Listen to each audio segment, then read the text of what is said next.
कई सौ साल पहले की बात है।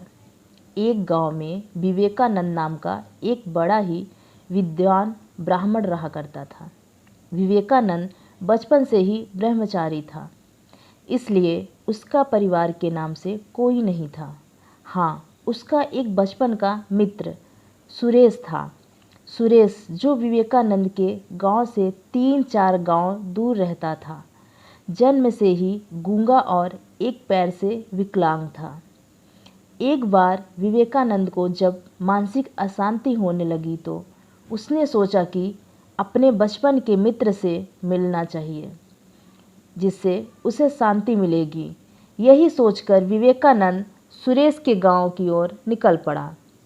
सुरेश के गांव जाने के रास्ते में कई गांव और कुछ जंगल भी थे। जब विवेकानंद जंगल से गुजर रहा था तब महादेव नाम का एक आदमी उसके साथ सफ़र में जुड़ गया।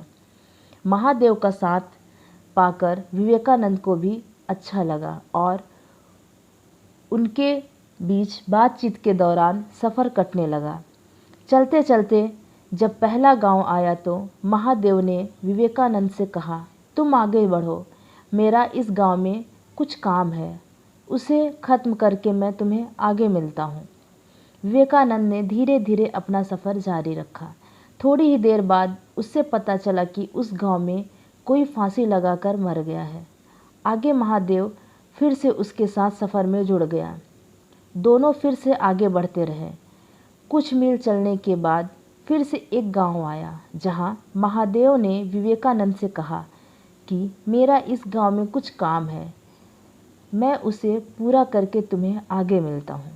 और वह उस गांव में चला गया। विवेकानंद ने फिर से धीरे धीरे अपना सफ़र जारी रखा और थोड़ी देर बाद उसे खबर मिली कि उस गांव में एक आदमी को सांप ने काट लिया और वह मर गया।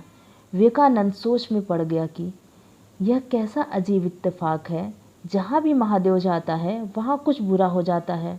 लेकिन उसने महादेव से कुछ नहीं पूछा और दोनों का सफ़र जारी रहा।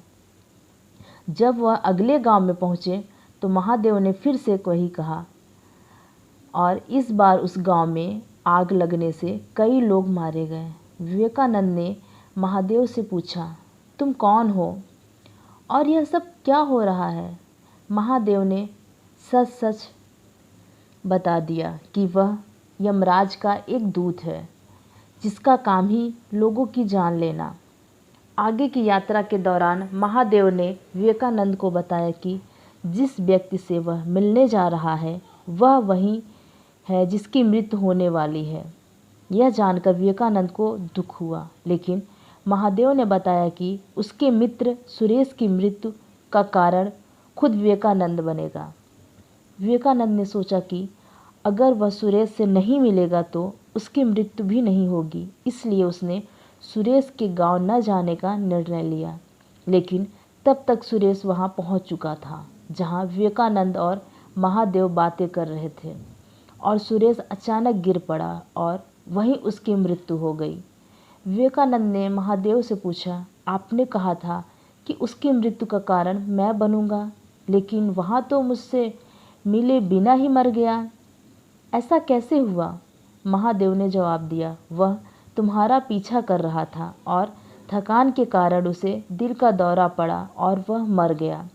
विवेकानंद अपने मित्र की मृत्यु से दुखी हुआ और उसे अंतिम संस्कार करके अपने गांव लौट आया। कुछ समय बाद विवेकानंद ने महादेव से अपनी मृत्यु के बारे में पूछा। महादेव ने उसे बताया कि उसकी मृत्यु 3 महीने बाद फांसी लगने से होगी। विवेकानंद ने निर्णय लिया कि वह अपने राज्य से बाहर नहीं जाएगा, लेकिन चिंता के कारण वह नींद में चलने की पुरानी बीमारी से ग्रस्त हो गया। फांसी के दिन विवेकानंद नींद में चलकर राजा के महल में पहुंच गया और सुबह राजा की पत्नी के शयन कक्ष में मिला।